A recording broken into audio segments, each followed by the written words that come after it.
Hello friends, कैसे हैं आप सब। आशा करता हूं अच्छे होंगे। मैं अक्षय कुमार स्वागत करता हूं आपका आपके अपने यूट्यूब प्लेटफॉर्म वेद स्टडी ग्रुप पे। दिवाली मना ली होगी आपने, छठ की तैयारी चल रही होगी आपकी। अच्छी बात है, छठ की तैयारी करते रहिए, परंतु हमारा मुख्य फोकस जो है उससे हम विचलित ना हो, इस पर भी हमें ध्यान रखना है। क्योंकि एग्जाम का डेट आपको पता है 27 दिसंबर निश्चित हो चुका है और हमारा लक्ष्य जो है दोस्तों काफी बड़ा है और बड़े लक्ष्य का जो के लिए जो है हमें बड़े एफर्ट की जरूरत होती है। छठ का भी अपना महत्व है। छठ को आप निश्चित निसंदेह सेलिब्रेट करिए, परंतु तैयारी भी हमारी चलती रहे, तैयारी रुकनी नहीं चाहिए। 27 को हमारा पेपर है और उसके पेपर देने के पश्चात ही हम आराम से बैठ सकते हैं। यही हम दिमाग में हमेशा बैठा के चलें, हमेशा यही सोचें। तो मैं जो है दोस्तों आपके साथ शेयर कर रहा हूं बिहार का सामान्य अध्ययन। पिछले सेशन में, पिछले लेक्चर में हमने देखा कि बिहार में जो प्रारंभिक रूप में या प्राचीन बिहार में जो राजवंशों का उदय होता है या मगध साम्राज्य का उत्कर्ष जो होता है, उसको जो है मगध साम्राज्य के उत्कर्ष की कहानी को हमने आज देखा था कि किस प्रकार मगध में या बिहार में एक विशाल सत्ता की स्थापना होती है, साम्राज्य की स्थापना होती है, मगध एम्पायर, जिसकी स्थापना बृहद्रथ ने की थी। बृहद्रथ वंश के शासकों द्वारा किया गया था उसका। उसके पश्चात हर्यक डायनेस्टी को देखा था हमने। उसी क्रम में नंद डायनेस्टी या नंद वंश के पश्चात या नंद वंश के अंतिम शासक धनानंद को चंद्रगुप्त मौर्य द्वारा 320 ईसा पूर्व में पराजित कर मगध की सत्ता पर मौर्य वंश की स्थापना होती है। मगध की सत्ता पर मौर्य वंश की स्थापना होती है दोस्तों। तो सबसे पहली बात मौर्य वंश के बारे में हम देखें तो मौर्य वंश को लेकर हमारा जो पहला बात यह है कि स्थापना होती है, संस्थापक। कोई भी नई डायनेस्टी की स्थापना होती है, स्थापना होती है तो संस्थापक कौन है? चंद्रगुप्त मौर्य। चंद्रगुप्त मौर्य।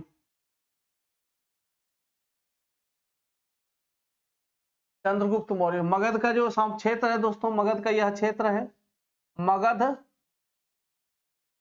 और राजधानी पाटलिपुत्र हो चुकी थी राजधानी।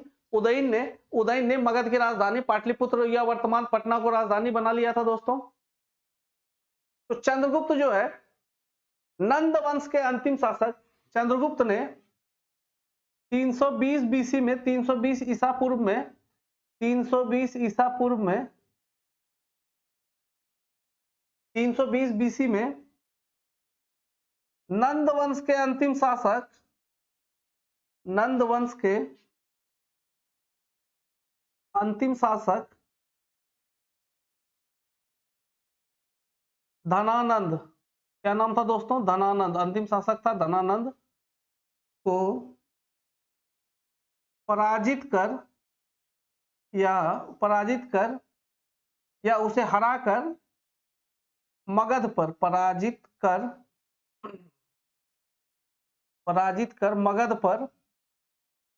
मगध साम्राज्य पर मौर्य वंश की स्थापना करता है। मौर्य वंश का नींव डालता है, अर्थात मौर्य वंश की स्थापना करता है। मौर्य वंश की तो पहला तो मौर्य वंश का संस्थापक कौन था? धनानंद को पराजित करने में चंद्रगुप्त का बहुत जो सहयोग है, एक विद्वान थे चाणक्य, जिन्होंने धनानंद को पराजित करने में चंद्रगुप्त की सहायता की। या चंद्रगुप्त के बारे में ढेर सारी कहानियां प्रचलित है दोस्तों। कुछ कहानियां तो इतनी रोचक है जिस पर विश्वास भी नहीं किया जा सकता है। चंद्रगुप्त के जीवन के पूर्व, सत्ता में आने पर या शासक बनने के पूर्व के जीवन के बारे में हमें बहुत कम जानकारी उपलब्ध है, इसीलिए कहानियां बहुत सारी बनी हुई है। जैसे एक प्रसिद्ध कहानी है कि चाणक्य जब नंद वंश के अंतिम शासक धनानंद के दरबार में अपमानित कर निकाल दिया जाता है चाणक्य को, तो उसके पश्चात वह किसी उधेड़ बुन में कि किस प्रकार इस मूर्ख लंपट शासक को, जैसा कि हमने पिछले उसमें बताया था कि धनानंद विलासितापूर्ण और क्रूर शासक था, विलासितापूर्ण जीवन जीने के लिए प्रसिद्ध था और उसकी क्रूरता जगत विख्यात थी। तो जब अपमानित कर दिया जाता है मगध साम्राज्य या धनानंद के दरबार में चाणक्य को, तो वह कुछ चिंतन मनन करते हुए किसी रास्ते से गुजर रहा था या जंगल या वाटिका से गुजर रहा था, तो कुछ बच्चे खेल रहे थे वहां दोस्तों। कुछ बच्चे जो है आपस में कुछ खेल खेल रहे थे, तो चंद्रगुप्त रुक गया। वहां पे चंद्रगुप्त रुक जाते हैं, चाणक्य रुक जाते हैं। चाणक्य ने देखा कि कुछ बच्चे आपस में खेल रहे हैं, जिसमें एक जो है ऊंचे पत्थर पर या ऊंचे चबूतरे पर बैठा है और बाकी सब जो है नीचे खड़े होकर सीधा जैसे दरबारी खड़ा होता है उस प्रकार खड़ा है। तो चाणक्य ने पूछा कि तुम क्या कर रहे हो, क्या खेल खेल रहे हो? तो उस पर चाणक्य कहता है कि मैं राजा हूं और ये हमारी प्रजा है, हमारा दरबार लगा हुआ है। तो एक तो ये कहानी है उसकी रोचक कहानी कि वहीं से फिर चंद्रगुप्त की जो वो प्रतिभा थी उसको देखकर चाणक्य उसको अपने साथ ले जाता है और तक्षशिला में उसके शस्त्र और शास्त्र की शिक्षा का व्यवस्था किया जाता है चाणक्य के द्वारा, और उसे तैयार कर जो है धनानंद से बदला लेने के लिए धनानंद को प्रतिस्थापित कर धनानंद के स्थान पर चंद्रगुप्त को मगध का साम्राज्य बनाया जाता है चाणक्य के द्वारा।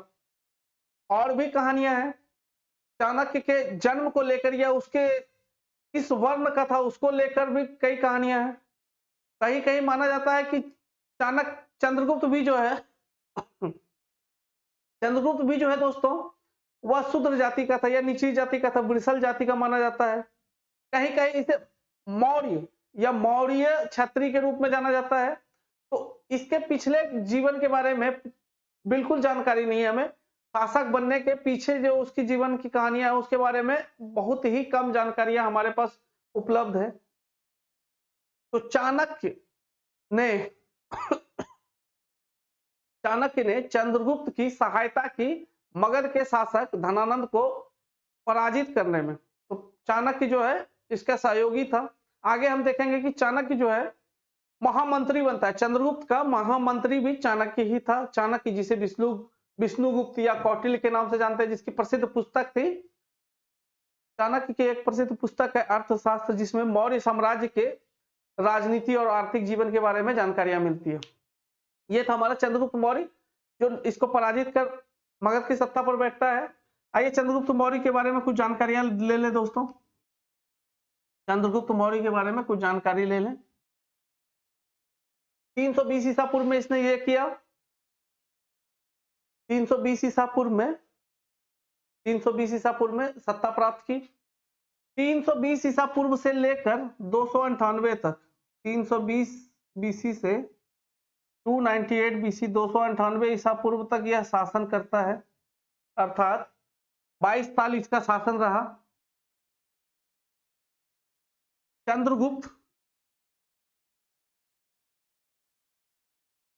चंद्रगुप्त ने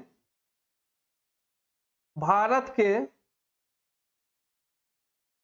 उत्तर पश्चिमी क्षेत्रों को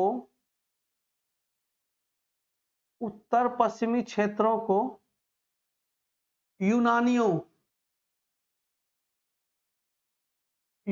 सिकंदर और उसके सेनापति जो है ब्यास नदी के तट तक पहुंच चुके थे जब सिकंदर का अभियान होता है धनानंद के समय पे। तो उसके पूर्व में, उसके पश्चिम में जो है ब्यास नदी के पश्चिम का जो क्षेत्र था उसको सिकंदर जीतता हुआ आगे ब्यास नदी तक पहुंच चुका था। तो उसके पश्चिम में, उत्तर पश्चिम क्षेत्र में वर्तमान अफगानिस्तान और पाकिस्तान का कुछ क्षेत्र जो है दोस्तों वह क्या होता है, वह जीत लिया जाता है यूनानियों के द्वारा। परंतु जब चंद्रगुप्त सत्ता पर बैठता है, चंद्रगुप्त जब शासक बनता है, मगध की गद्दी पर चंद्रगुप्त बैठता है, तो पहला काम उसने किया उत्तर पश्चिमी क्षेत्रों को, जो मगध का पहले भाग हुआ करता था, उसको पुनः स्वतंत्र कराता या अपने साम्राज्य में मिलाता है। तो यूनानियों को गुप्त ने उत्तर पश्चिमी क्षेत्रों को यूनानियों से मुक्त कराया, वापस जीत लिया, मुक्त कराया था। यही वजह है कि इसे भारत का मुक्तिदाता कहा जाता है। भारत का मुक्तिदाता कहा जाता है। यह सवाल आपके बीपीएससी के एग्जाम में कई बार पूछा जा चुका है, मुक्तिदाता कहा जाता है। बीपीएससी या अन्य पीसीएस एग्जाम में भी कहा जाता है कि भारत का मुक्तिदाता निम्न में से किसे कहते हैं, या भारत का प्रथम मुक्तिदाता भी कह सकते हैं। भारत का प्रथम मुक्तिदाता भारत का प्रथम मुक्तिदाता इसे कहा जाता है, क्योंकि इसने विदेशियों को खदेड़ दिया था। अब हम बात करें उत्तर पश्चिमी क्षेत्रों की, तो इसमें काबुल, कंधार, मकरान इत्यादि क्षेत्र आते हैं। इसके पश्चात मुक्तिदाता कहते हैं सिकंदर का एक जो है दूत होता है दोस्तों, सिकंदर का एक सेनापति था सेल्यूकस निकेटर। सिकंदर का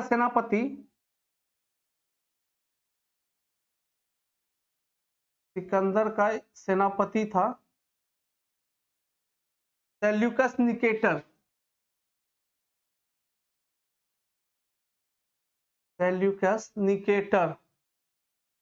सिकंदर जब वापस यूनान के लिए प्रस्थान करता है, ब्यास नदी के तट से जब वो वापस चला जाता है, तो उसके अपने द्वारा जीते हुए क्षेत्र को, अपने द्वारा विजित प्रदेशों को उस पर शासन के लिए सिकंदर निकेटर को सौंप कर जाता है। सिकंदर निकेटर को गवर्नर बना दिया जाता है उस क्षेत्र का, कि तुम इस क्षेत्र पर शासन करो।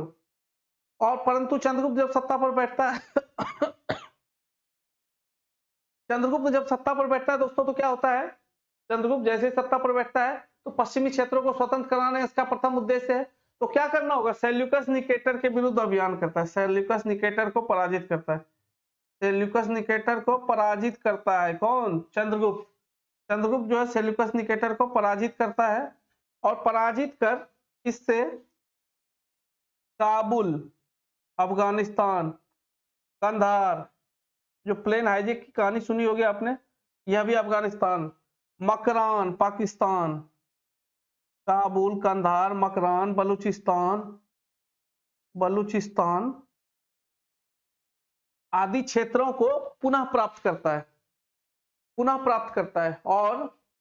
और इसके बदले में सेल्यूकस निकेटर से पराजित होने के पश्चात संधि होती है। उसके पश्चात इन क्षेत्रों को प्राप्त कर लेता है और अपने साम्राज्य में मिला लेता है। उसके पश्चात क्या है, इसको बदले में 500 हाथी देता है। बिहार के झारखंड राज्य में हाथियों की संख्या काफी पाई जाती थी, तब से अब तक पाई जाती है।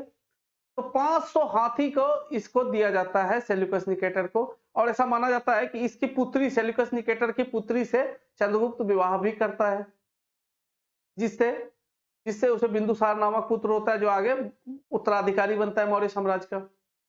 सेल्यूकस निकेटर का ही एक दूत था, सेल्यूकस निकेटर। यह पराजित हो गया, संधि के लिए बाध्य किया गया। सेल्यूकस निकेटर का एक दूत है मेगास्थनीज, आप सबने नाम सुना होगा, मेगास्थनीज।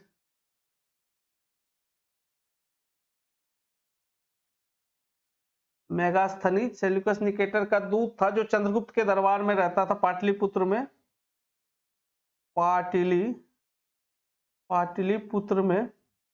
पाटलिपुत्र दरबार में, चंद्रगुप्त के दरबार में पहुंचता है मेगास्थनीज। ने जो है दोस्तों एक पुस्तक लिखी, जब वह चंद्रगुप्त के दरबार में अपना समय बिता रहा था, तो उसने एक पुस्तक लिखी जिसमें भारत के बारे में विस्तार से लिखा उन्होंने, भारत के समाज के बारे में, मौर्य प्रशासन के बारे में, या फिर मगध साम्राज्य के बारे में इत्यादि के बारे में उस पर लिखा। परंतु इसमें मेगास्थनीज की जो बुक है इंडिका, मेगास्थनीज ने बुक लिखा इंडिका। कई दफा कितने एग्जामों में यह सवाल पूछा गया होगा कि इंडिका के लेखक कौन है। मेगास्थनीज ने इंडिका लिखी, मेगास्थनीज इंडिका, याद कर लीजिए आप, मेगास्थनीज इंडिका। यह चंद्रगुप्त मौर्य के दरबार में रहता था, इसकी पुस्तक है इंडिका। इंडिका में मेगास्थनीज की पुस्तक इंडिका में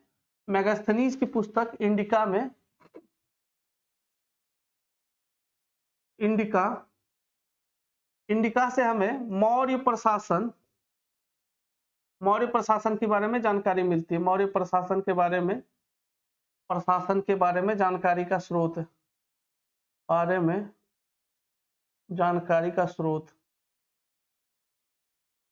जानकारी का यह स्रोत है। इसके बाद देखें हम दोस्तों, मौर्य प्रशासन विशेष रूप से नगर प्रशासन के बारे में, नगर प्रशासन के बारे में यहाँ से जानकारी इससे मिलती है। नगर का प्रशासन 30 सदस्यीय 30 मेंबर एक काउंसिल होता था, समिति होती थी जिसके द्वारा नगर का प्रशासन चलाया जाता था। उसके पश्चात हम बात करें मौर्य प्रशासन के बारे में जानकारी या मौर्य राजनीति के बारे में जानकारी का एक प्रमुख स्रोत है अर्थशास्त्र। अर्थशास्त्र जिसके रचयिता है चाणक्य या कौटिल्य या विष्णुगुप्त, ये 3 नाम थे उनके, विष्णुगुप्त, यह 3 नाम थे उनके, विष्णुगुप्त, कौटिल्य और चाणक्य। इससे भी हमें जानकारी मिलती है। कई बार यह पूछा गया अर्थशास्त्र किस प्रकार की पुस्तक है, इसमें राजनीति के बारे में लिखा गया है। अर्थशास्त्र राजनीति की पुस्तक है, राजनीति की पुस्तक है जिसमें मौर्य प्रशासन के बारे में विस्तार से लिखा है, मौर्य प्रशासन के बारे में विस्तार से लिखा गया है। अर्थशास्त्र में मौर्य प्रशासन के बारे में विस्तार से लिखा गया, अर्थशास्त्र में मौर्य प्रशासन के बारे में विस्तार से लिखा गया, चाणक्य की पुस्तक है। और बात करें तो आगे बात करें दोस्तों, तो चाणक्य के बारे में, चंद्रगुप्त के बारे में जो यूनानी लेखकों द्वारा लेख लिखे गए या यूनानी ग्रंथों में जो चाणक्य का नाम मिलता है, यूनानी ग्रंथों में, यूनानी ग्रंथों में चंद्रगुप्त को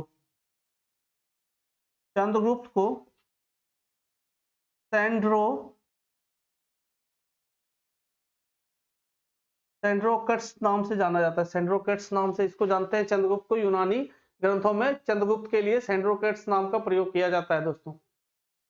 आगे हम बात करें प्रशासन, मौर्य वंश की स्थापना हो गई, इसने पुस्तक के बारे में देखा हमने। और चाणक्य, चंद्रगुप्त जो है, चंद्रगुप्त यह जैन धर्म को मानने वाला था, जैन धर्म का अनुयायी था। यह जो है जैन धर्म का अनुयायी है, जैन धर्म का अनुयायी है दोस्तों, जिसके बारे में परिशिष्टि पर्व नामक एक जैन ग्रंथ है, एक जैन ग्रंथ है, परिशिष्टि पर्व नामक एक जैन ग्रंथ है, जिसमें यह बताया गया है कि चंद्रगुप्त मौर्य ने जैन धर्म को अपना लिया।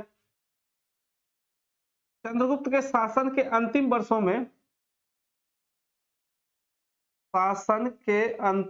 में जैन धर्म से प्रभावित होकर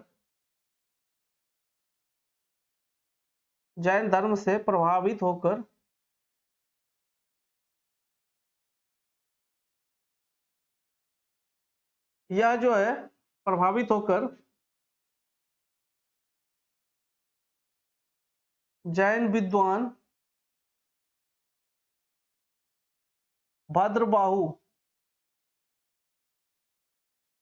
भद्रबाहु के साथ दक्षिण चला जाता है,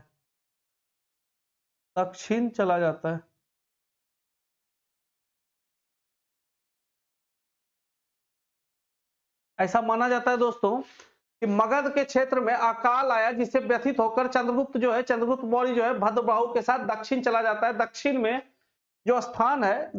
स्थान है श्रवणबेलगोला। कौन सा स्थान है? श्रवणबेलगोला। भद्रबाहु के साथ यह चला जाता है श्रवणबेलगोला चला जाता है दोस्तों, श्रवणबेलगोला। यह वर्तमान कर्नाटक राज्य में अवस्थित था, यह कर्नाटक चला जाता है श्रवणबेलगोला। चंद्रगुप्त चला जाता है भद्रबाहु के साथ श्रवणबेलगोला भद्रबाहु के साथ चला जाता है यह चंद्रगुप्त। यहां जो है चंद्रगुप्त ने संथारा या संलेखना या कायाक्लेश अर्थात अपने शरीर को, यह एक जैन पद्धति है संथारा और संलेखना, यह कायाक्लेश। इसमें कहा माना जाता है कि शरीर का त्याग जो है काया क्लेश द्वारा या शरीर को दुख दे देकर, शरीर को यातना दे देकर शरीर का त्याग करने से आत्मा निर्मल या पवित्र हो जाती है और उसे निर्वाण की प्राप्ति होती है। तो इसी विधि द्वारा, काया क्लेश विधि द्वारा चंद्रगुप्त ने अपने शरीर का त्याग कर दिया था। कहां? श्रवणबेलगोला में। ये था हमारा दोस्तों चंद्रगुप्त। चंद्रगुप्त के पश्चात मौर्य वंश पर, चंद्रगुप्त के पश्चात मौर्य वंश का अगला शासक कौन होता है? आइए देखें, फटाफट देख लेते हैं। चंद्रगुप्त के पश्चात जो अगला शासक होता है दोस्तों, चंद्रगुप्त के पश्चात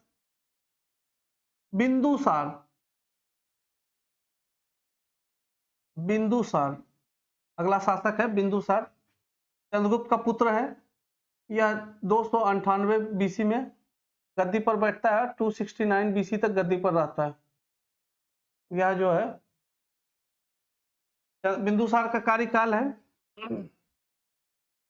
बिंदुसार को अमित्र घात भी कहते हैं। इसे अमित्र घात अर्थात, अमित्र अर्थात शत्रु और घात मतलब हत्या करना या उसे पराजित करना। अमित्र घात भी कहते थे बिंदुसार को।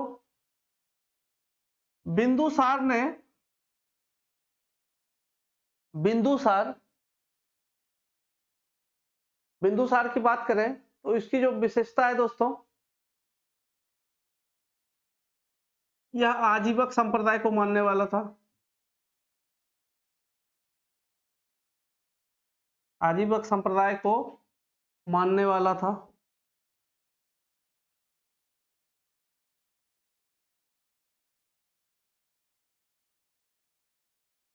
सिंगलवत्स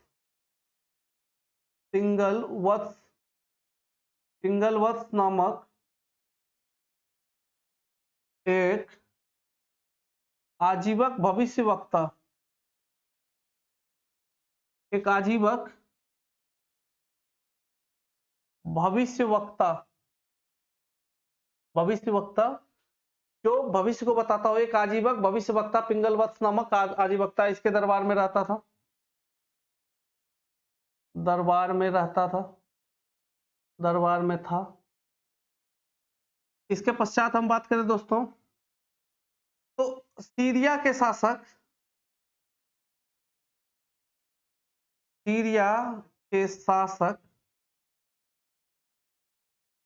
एंटियोकस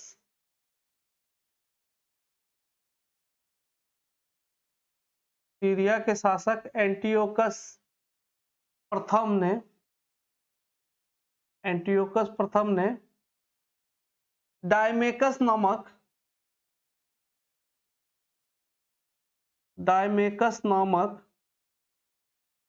डायमेकस को दूत बनाकर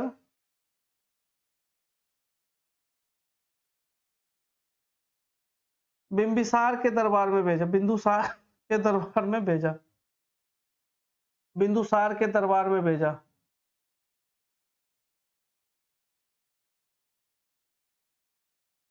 और बात करें दोस्तों, क्या था हमारा?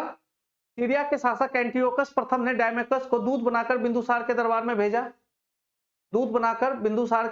भेजा। दोस्तों इसके पश्चात हम आगे बात करें तो यह जो है बिंदुसार ने सीरिया नरेश एंटियोकस से अनुरोध किया था। क्या अनुरोध किया था? कुछ वस्तुएं मांगी थी उससे। मीठी शराब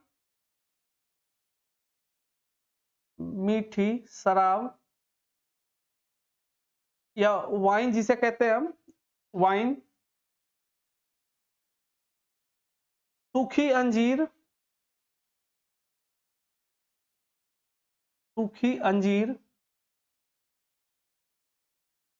और एक सोफिस्ट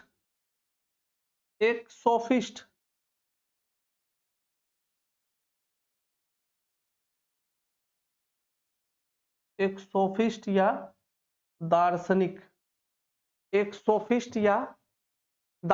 भेजने का अनुरोध किया था। एक सोफिस्ट या दार्शनिक। क्या क्या किया था? आइए देखें।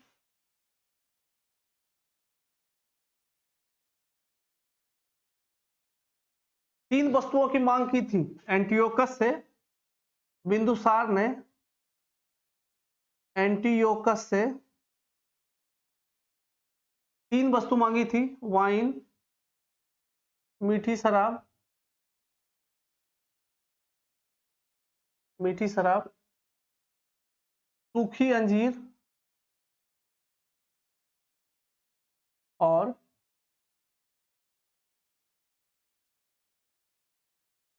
एक सोफिस्ट या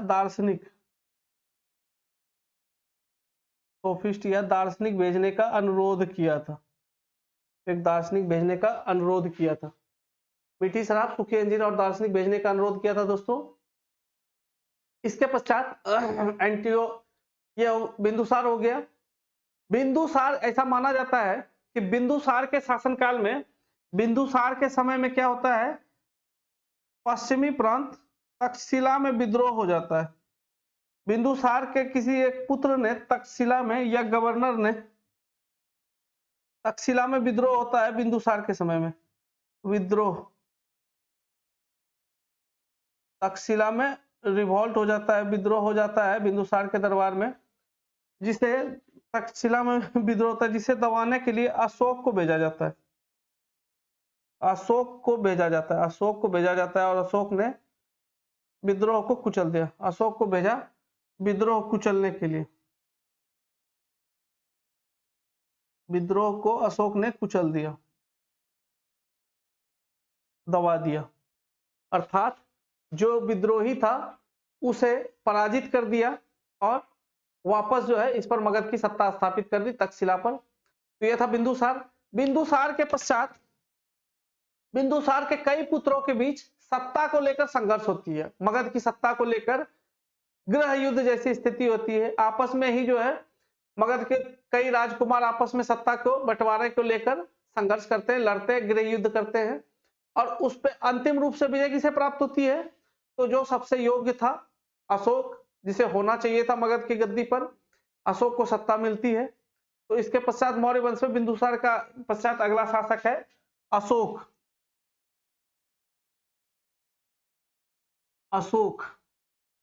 अशोका द ग्रेट। यह भी देखेंगे कि अशोक महान क्यों था। यहां आज हम यह भी देखेंगे कि हम क्यों कहते हैं कि अशोक एक महान शासक था, या great, Ashoka the great. Ashok महान, यह जो है 269 ईसा पूर्व में मगध की गद्दी पर बैठता है। ईसा पूर्व में मगध की गद्दी पर बैठता है, या 269 पर मगध की गद्दी पर बैठता है। तो पहला काम क्या किया इसने प्रारंभ में साम्राज्यवादी नीति का अनुसरण किया। प्रारंभ में साम्राज्यवादी नीति का अनुसरण किया, अर्थात साम्राज्यवादी नीति का पालन किया, अर्थात आसपास के क्षेत्रों को युद्ध के माध्यम से जीतने के लिए या जीत लिया। अशोक के समय में साम्राज्यवादी नीति और उसके पश्चात धम्म नीति के कारण जो है भारत के जितने भी शासक हुए उसमें सबसे बड़ी या सबसे विशाल साम्राज्य का निर्माण जो है अशोक करने में सफल हुआ, जिसका साम्राज्य जो है अफगानिस्तान से लेकर काबुल, कांधार से लेकर म्यांमार, बर्मा तक था। ना उसके पूर्व ना उसके पश्चात किसी ने इतना विशाल साम्राज्य की स्थापना करने में सफलता पाई थी, किसी ने स्थापित नहीं कर पाई थी। उसकी क्या वजह थी? पहली तो उन्होंने उस साम्राज्यवादी नीति को अपनाया, अर्थात युद्ध के माध्यम से अपने साम्राज्य का विस्तार करने की नीति अपनाई अशोक ने अपने राज्यारोहण के, या अशोक ने शासन के 8वें वर्ष या 261 बीसी में 261 ईसा पूर्व में कलिंग के विरुद्ध अभियान करता है और कलिंग पर विजय प्राप्त करता है। कलिंग विजय करता है या कलिंग पर अभियान करता है। अभियान करता है, कलिंग पर अभियान करता है, कलिंग विजय करता है अशोक शासन के 8वें वर्ष में। इस युद्ध की विभीषिका को देखकर दोस्तों साम्राज्यवादी नीति तो अपनाई उसने प्रारंभ में, परंतु कलिंग विजय के पश्चात या कलिंग पर जो उन्होंने अधिकार करने के क्रम में आक्रमण किया था, तो उस आक्रमण की विभीषिका या युद्ध की विभीषिका से वह अत्यंत व्यथित हो गया। युद्ध में खून खराबा होता है, बच्चे, बूढ़े, नौजवान, औरतें, सब पर अत्याचार होता है। युद्ध विभीषक चीज है ही दोस्तों। युद्ध जो है विनाश की ओर ही ले जाती है हमेशा किसी भी क्षेत्र को। जिस क्षेत्र में युद्ध लड़ा जाता है उस क्षेत्र में विकास जो है 100-200 वर्ष के लिए अवरुद्ध हो जाती है। कलिंग विजय के पश्चात अशोक वहां के जो दशा देखता है तो यह जो है मन जो है हृदय उसका परिवर्तित हो जाता है या व्यथित हो जाता है। प्रारंभ में तो पहले खून खराबा, बच्चों के चित्कार, महिलाएं विधवा हो जाती है। ऐसा माना जाता है कि कलिंग में जब अशोक का अभियान हुआ था तो कलिंग में एक भी पुरुष नहीं बचा था युद्ध करने लायक। तो वहां की महिलाएं अशोक का सामना करने के लिए हथियार लेकर आ जाती है युद्ध मैदान में, जिसे देखकर अशोक का जो है हृदय परिवर्तित होता है और अशोक यहां से युद्ध नीति का त्याग करता है। कलिंग विजय के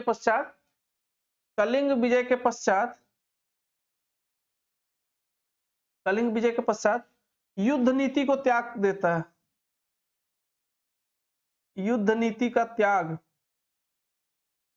और धम्म नीति को अपनाता है। धम्म नीति, युद्ध नीति का त्याग कर धम्म नीति अपनाया। युद्ध नीति को त्याग कर धम्म नीति अपनाता है दोस्तों।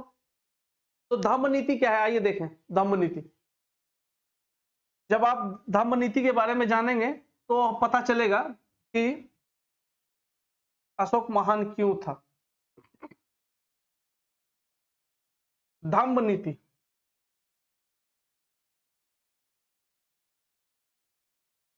इसमें जो है दोस्तों सद्भाव, शांति, सह अस्तित्व,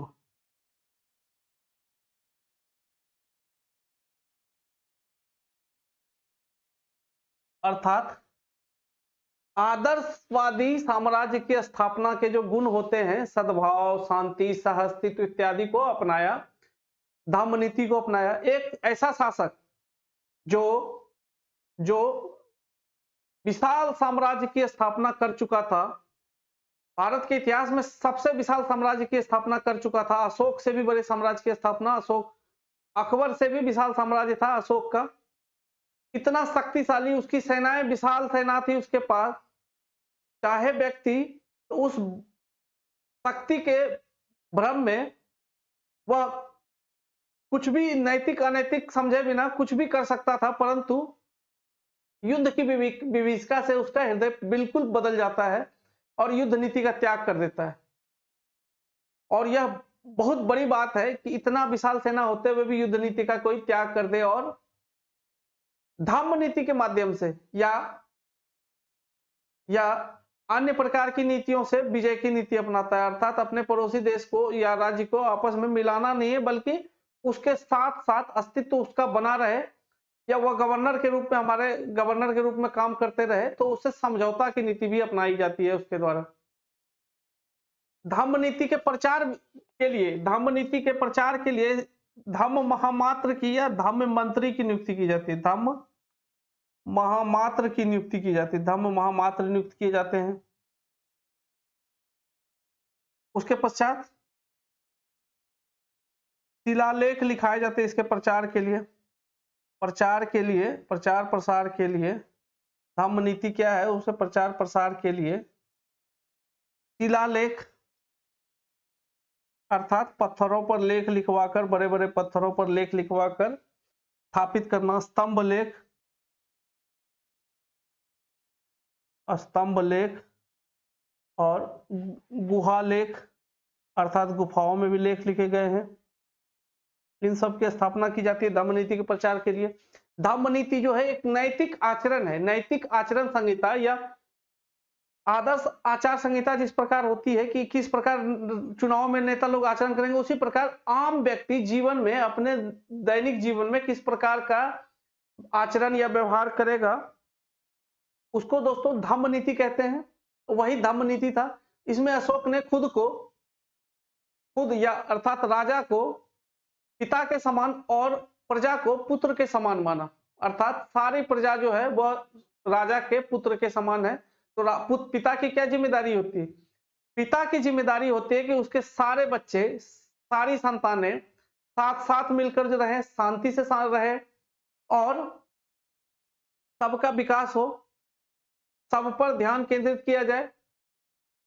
तो उसको ध्यान में रखते हुए धम्म नीति को अपनाया गया था। कई प्रचार प्रसार के लिए शिलालेखों का निर्माण किया गया। इस प्रकार के शिलालेख, ये शिलालेख जो है अशोक के शिलालेख 4 भाषाओं में लिखी गई, ब्राह्मी, खरोष्ठी,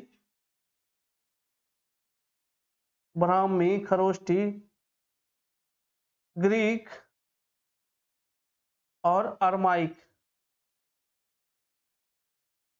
इन 4 भाषाओं में लिखे गए।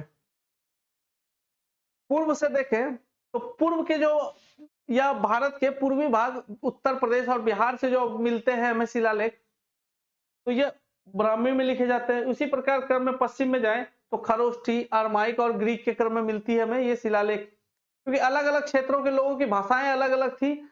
जिस क्षेत्र में जिस प्रकार की भाषा का प्रयोग होता था उस भाषा में, अर्थात जनता के भाषा में शिलालेख लिखे गए ताकि जनता उसे पढ़कर समझ सके, उसका पालन कर सके। इन शिलालेखों की बात करें तो इसमें से कुछ शिलालेख बिहार से भी मिलते हैं, या गुहालेख बिहार से भी मिलते हैं। अशोक कालीन शिलालेख बिहार से कहां से प्राप्त हुए उसको देखें। बिहार से प्राप्त होने वाली अशोक कालीन शिलालेख, बिहार से प्राप्त होने वाली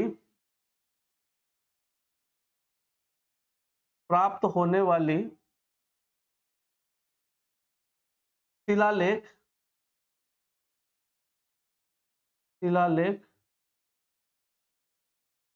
या स्तंभ लेख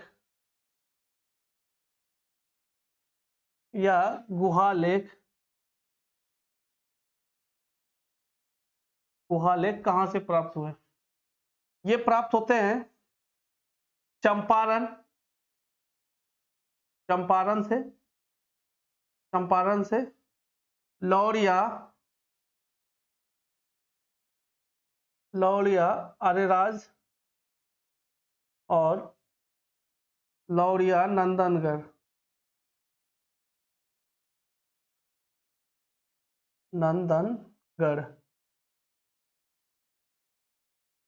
इन जगहों से प्राप्त होते हैं। सासाराम से मिलते हैं। जहानाबाद बराबर की गुफाएं,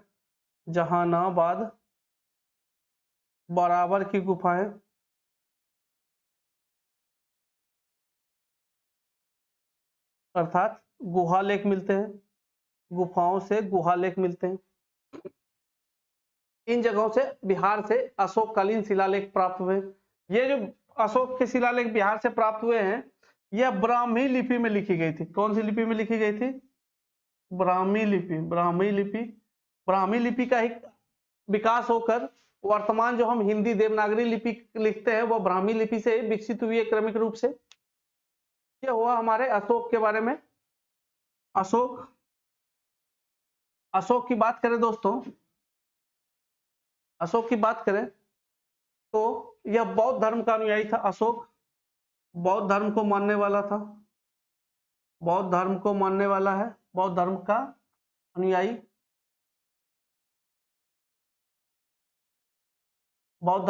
था। और हम बात करें अशोक की, तो इसने बौद्ध धर्म के प्रचार प्रसार के लिए कई स्तूपों, बौद्ध विहारों और गुफाओं का निर्माण कराया। ऐसा माना जाता है इसने पूरे भारत में 85,000 स्तूप बनवाए। 85 बौद्ध, अशोक के समय में पूरे भारत में 85,000 स्तूप बनाए जाते हैं। हालांकि उसमें चंद मिलते हैं हमें, सांची का स्तूप एक जो है जिसके अवशेष अभी बचे हुए हैं, ज्यादातर जो है खंडित हो गए या उसे तोड़ दिया गया, अलग अलग कालखंडों में अलग अलग शासकों द्वारा नष्ट कर दिया गया या क्षरित हो गए। सांची का स्तूप एक इसका प्रसिद्ध उदाहरण हमें देखने को मिलता है, बौद्धकालीन अवशेष या अशोककालीन स्तूप का। अशोक ने, यह बौद्ध धर्म का मानने वाला था, अशोक ने शासन के 12वें वर्ष, शासन के 12वें वर्ष में, शासन के 12वें वर्ष में क्या करता है, शासन के 12वें वर्ष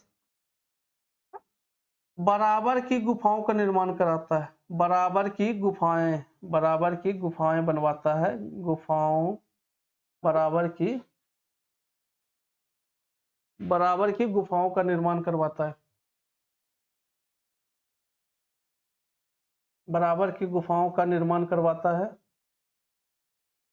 बराबर की गुफाओं के निर्माण के पश्चात, बराबर की गुफाएं जहानाबाद जिले में है, जहानाबाद डिस्ट्रिक्ट में है बराबर की गुफाएं। इसे आजीवक संप्रदाय को दान दे देता है,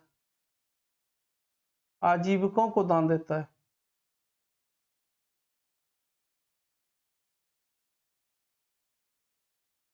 बराबर की गुफाओं में दोस्तों, बराबर में 3-4 गुफाएं, जिसमें से अशोक द्वारा निर्मित गुफा सुदामा गुफा है। अशोक द्वारा निर्मित गुफा सुदामा गुफा है।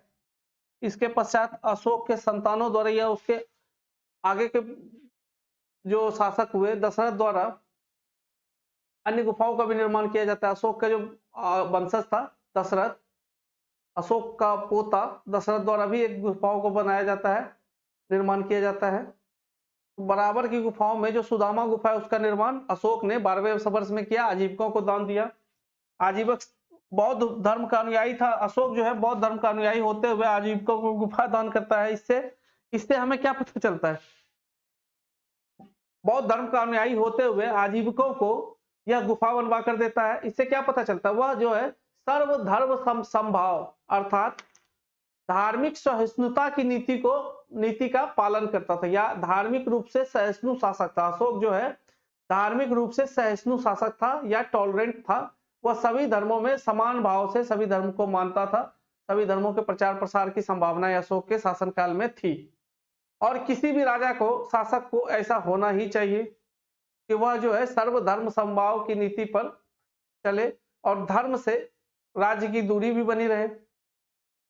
भारत जो है दोस्तों, भारत भी धर्मनिरपेक्ष राज्य है, जहां भारत की धर्मनिरपेक्षता क्या है, धर्म समभाव पर आधारित है। अर्थात अशोक की जो नीति थी वही नीति अपनाई गई है भारतीय संविधान द्वारा या भारत के द्वारा जो है दोस्तों वही नीति को आगे बढ़ाया गया है, अशोक की नीतियों को।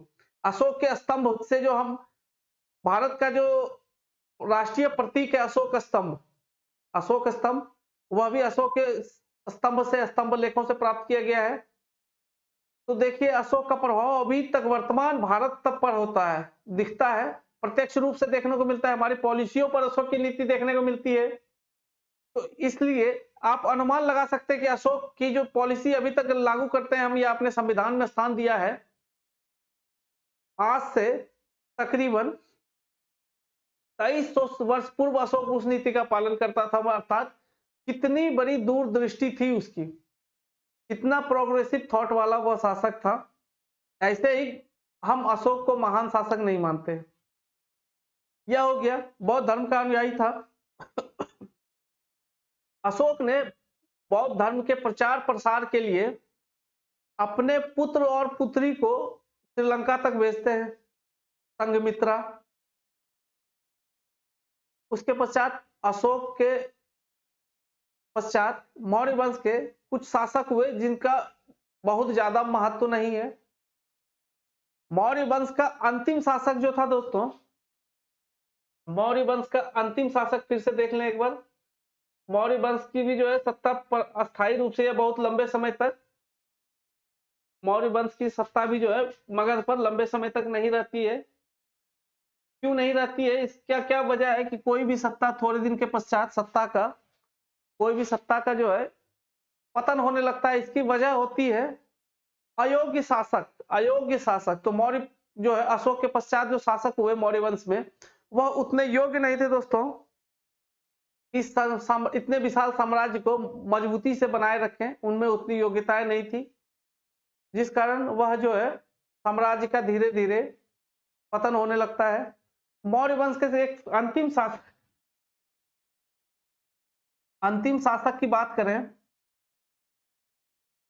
मौर्य वंश का अंतिम शासक था बृहद्रथ। बृहद्रथ बृहद्रथ जिसकी हत्या इसके सेनापति पुष्यमित्र शुंग द्वारा 185 बीसी में कर दी जाती है। 185 बीसी में कर दी जाती है और मगध पर शुंग वंश का, मौर्य वंश के स्थान पर शुंग वंश की स्थापना होती है। शुंग वंश की स्थापना 185 में मगध पर होती है। तो पुष्यमित्र शुंग जो है मौर्य मतलब शुंग वंश का संस्थापक कौन है? शुंग वंश का संस्थापक पुष्यमित्र शुंग। शुंग वंश का संस्थापक होता है पुष्यमित्र शुंग। पुष्यमित्र शुंग जो है ब्राह्मण था, ब्राह्मण धर्म का अनुयायी था और वह खुद भी ब्राह्मण था। आइए देखें शुंग वंश के बारे में।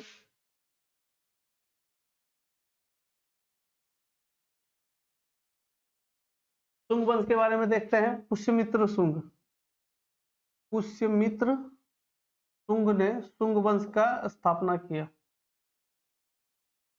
शुंग वंश 185 ईसा पूर्व में शुंग वंश की नींव रखी। ईसा पूर्व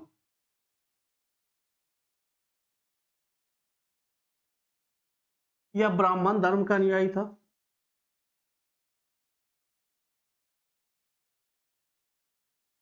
ब्राह्मण धर्म को मानता था और ब्राह्मण खुद भी ब्राह्मण वर्ण का भी था।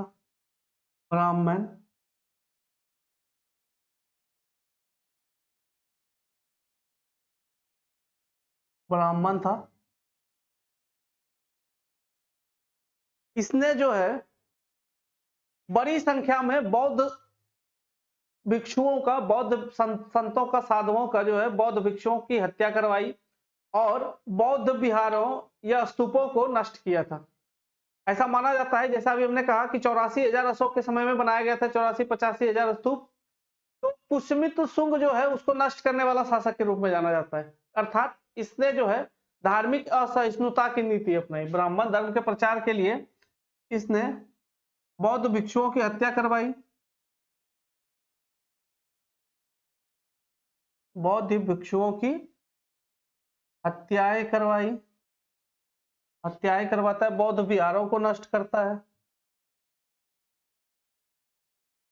बौद्ध विहारों को नष्ट करवाता है। बौद्ध विहारों को नष्ट करवाता है कौन? पुष्यमित्र शुंग जो है बौद्ध विहारों को भी नष्ट करवाता है दोस्तों। और क्या होता है पुष्यमित्र शुंग के समय में? पुष्यमित्र शुंग के समय में और जो घटनाक्रम घटती है वह है कि कलिंग का आक्रमण होता है। कलिंग का आक्रमण होता है मगध पर। कलिंग शासक खारवेल, जिसके काल का हाथी गुम्फा अभिलेख है। कलिंग शासक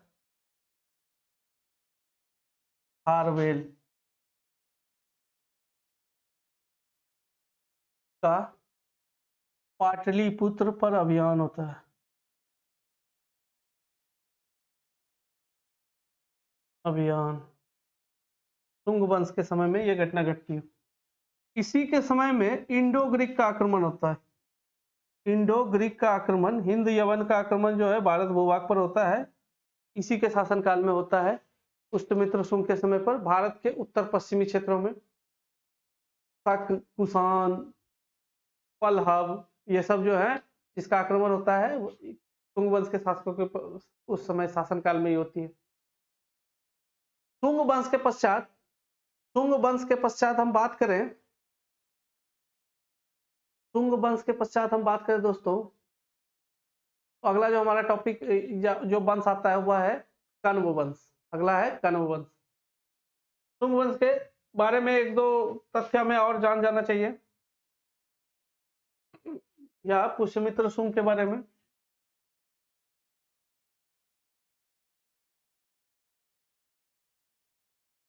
पुष्यमित्र शुंग के बारे में पतंजलि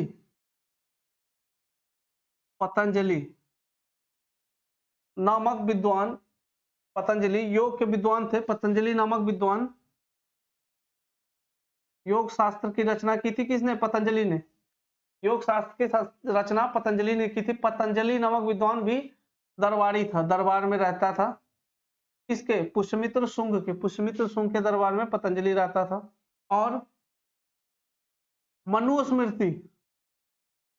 मनुस्मृति नामक जो ब्राह्मण ग्रंथ लिखे गए हैं, मनुस्मृति नामक ग्रंथ की रचना भी इसी काल में हुई, संभवतः इसी काल में हुई, इसी काल में होती है। मनुस्मृति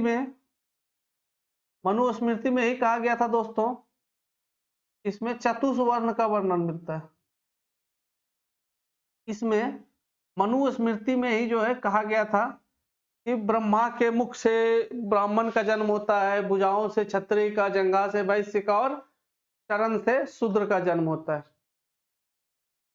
तो मनुस्मृति की रचना पुष्यमित्र शुंग के शासनकाल में होती है, अर्थात। और पतंजलि नामक विद्वान जो है दरबारी था पुष्यमित्र शुंग का। पुष्यमित्र शुंग का दरबारी कौन था? पतंजलि, जो योग के विद्वान थे। यह योग के विद्वान थे।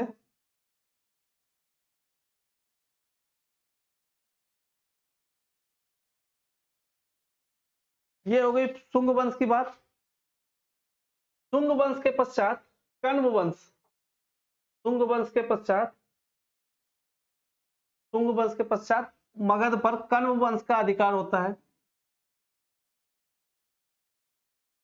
अर्थात आपने देखा होगा कि हर एक वंश का पतन होता है और नए डायनेस्टी का उदय होता है कुछ वर्षों के पश्चात। तो उसका वजह क्या बताया था हमने कि शासक जो है उतने योग्य नहीं होते हैं। शुंग वंश के पश्चात कण्व वंश का स्थापना होता है। कण्व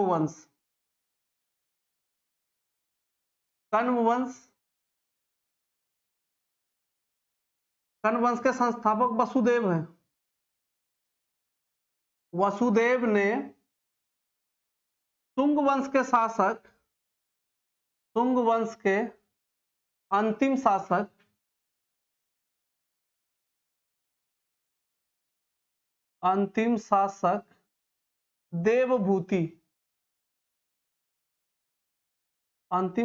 देवभूति की हत्या कर मगध पर कण्व वंश की नींव रखती है।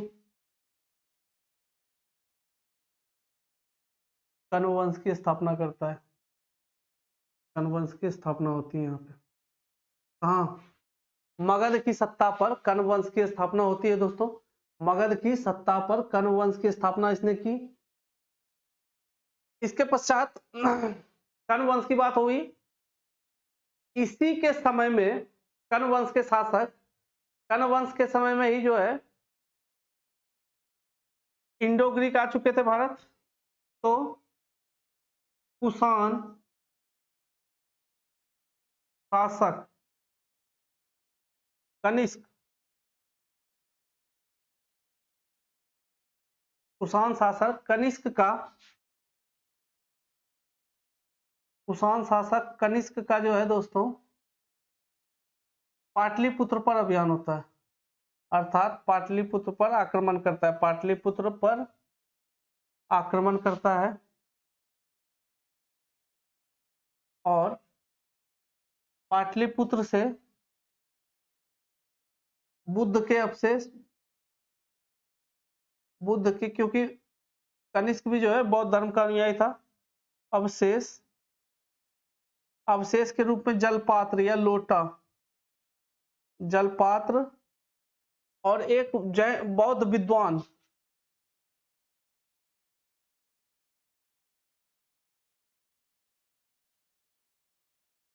अश्वघोष।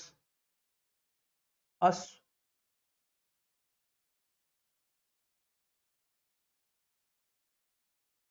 मगध पर अभियान करता है या आक्रमण करता है और मगध पर विजय प्राप्त करता है।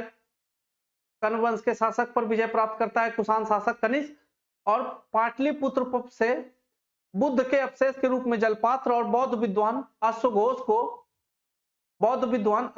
को लेकर वह जो है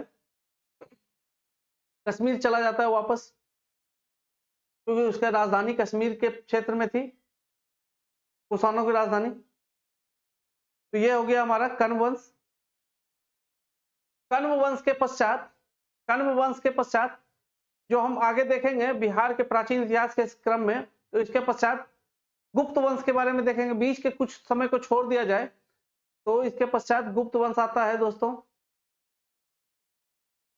गुप्त वंश हमारा अगला सेशन टॉपिक होगा। अगले सेशन में हम गुप्त वंश को देखेंगे। यह था हमारा प्राचीन बिहार के इतिहास का आज का सेशन। कल हम गुप्त साम्राज्य या गुप्त वंश के बारे में देखेंगे, उसके संस्थापक, उसके समय में कार्यकाल को देखेंगे और यह भी देखेंगे उसमें विभिन्न प्रकार के जो कार्य किए गए थे, सामाजिक आर्थिक कार्य किए गए थे उनके द्वारा। तो आज के जो हमारा सेशन था दोस्तों यहीं तक है। अपनी तैयारी आगे बढ़ाते रहिए, रिवीजन करते रहिए, व्यस्त रहिए और मस्त रहिए। तब तक के लिए धन्यवाद। All the best.